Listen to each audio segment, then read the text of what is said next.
Uh, I'm like Jalen. I'm not sure, but I'm probably sure. Like him, Alonzo Mourning, Mark Eden, Manute Bol, those guys, you have to always look and wonder where they were going to be. He was just one of those guys. So, Charles, it's always our delight to have you here. And there's a million places we want to go. I want to start with the Golden State Clippers series. So many things have happened in that, but maybe the most interesting has been Kevin Durant. It feels like he has sort of allowed Patrick Beverley to get under his skin and maybe in his head. What do you make of it? I have no idea what's going on with Kevin Durant. I think he should just go to the post, say, throw me the ball. Listen, I love Patrick Beverley, but he got no chance of guarding Kevin Durant. I think Kevin makes things worse trying to get the ball 30 feet from the basket and trying to dribble. It'd be like me when I played. Anytime I saw Muggsy Bogues, I was scared that he was around. I mean, you can't dribble around Muggsy Bogues. And he's doing the same thing with Patrick Beverley. Just go to the post, say, throw me the ball, force them to double. That's going to open up Stephen Clay or Draymond for a three. He's just trying to frustrate him. I don't even understand why. I've used this phrase. I have no idea why he's punching down. Absolutely, I agree. And losing DeMarcus Cousins, Chuck, I think that allows the Houston Rockets to inch a little bit closer to the Golden State Warriors and pushing them to a long series. How do you see the loss of Boogie affecting the Warriors? Well, I think it does to a certain degree, but Jalen, you're sleeping on the Portland Trailblazers. They were my pick to get out of the West. I still think they will get out of the West. Wow. So do not sleep on the Portland Trailblazers. Wow. That's significant. Obviously, Houston and Golden State would meet before then. But you think that Portland with Damon Stoudemire, who I believe is the most underappreciated superstar in the sport. What did I say? Damian Lillard, excuse me. Yes, of course. You just have thrown me here. You like Portland to win the West. I do. I think I really liked him before the big fella got hurt.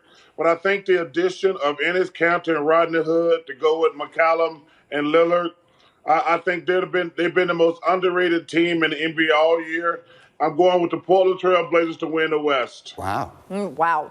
Okay, the Pelicans hired David Griffin as their new executive vice president of basketball operations. Some people think that the Lakers should have hired him. I think all of us feel that way. He is talking about, Chuck, keeping Anthony Davis there, giving him a incentive to stay in a Pelicans uniform. What's your take on all of that? Well, if I was in New Orleans right this second and I had Jalen with me, we'd be helping Anthony Davis pack up his stuff. Anthony Davis is not going to stay in New Orleans. He's either going to Boston or to the Lakers.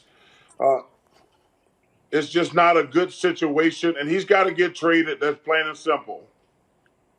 Charles, you know, being a part of the NBA family, everybody wants to compete really hard and do their best.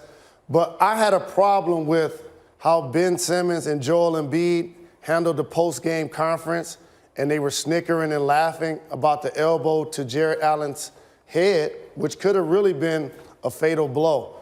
Did you have a reaction to that? I was so disappointed and angry at Ben Simmons and Joel Embiid. I said after the game, Jalen, and I saw you guys yesterday kind of back up what I said. I did not like it at all. Yeah, it was an accident. And when sometimes we make mistakes and things are an accident. But the way they were laughing, if I'm the coach of the Nets, I don't talk anything about X's and O's before the game. I just put that press conference on. And so this is what these guys think of you guys. They have zero respect for you guys. They think it's all right to punch a teammate in the face. If I'm Coach Atkinson, who's done a fantastic job this year, I would put that on a loop and just play it for the team before the game. I thought that was very disrespectful by those two guys. I think a lot of people feel that way, and I think there are a lot of questions in general about Ben Simmons. The Sixers still kind of your team. Philly's still kind of your town, Charles. What do you think of Ben Simmons at this particular moment in his career? I think he's a good player. He's a good player. He can't become a great player until he develops his jump shot. Right now, he's a good player. But if he's ever become a great player, a superstar, he's got to work on his jump shot. And it's that simple. Like I say, he's a good player right now, but He's always going to be a good player until you learn how to shoot the ball. You cannot be a great, great player until you learn how to shoot the ball.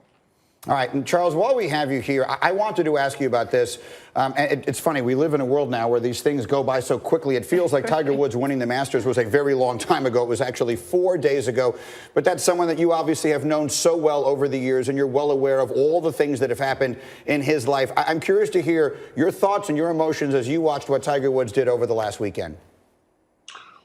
You know, Greeny, I almost started crying. I was so excited for him. I could not wait till Sunday morning to watch. Actually, you know, and I've been watching for the last couple of years. You know, Tiger says something very interesting in his interview. You know, people say, well, he hasn't won a major in 10, 11 years. But he says, you know, I was actually very competitive in the last 2 out of 3 majors. So that helped his confidence. But I was so excited for him. And I've said for many years, and that's no disrespect to the great Jack Nicklaus, Tiger Woods is the greatest golfer who ever lived. And this just added to his legacy. It was fun. It was exciting. It was amazing. But he's the best I've ever seen. He's up there with Tom Brady and Michael Jordan and Wayne Gretzky and Roger Federer. They are just the GOATs, plain and simple. And I was happy for him overcoming all the injuries. The injuries to me were, you know, like 2 years ago, he couldn't walk.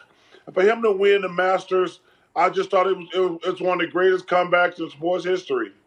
As one who loves the game, as I do, and I know that you do as well, how would you put into words what you think it meant to the game? Societally, culturally, just from a golf perspective, wherever it is your mind goes, what did it mean?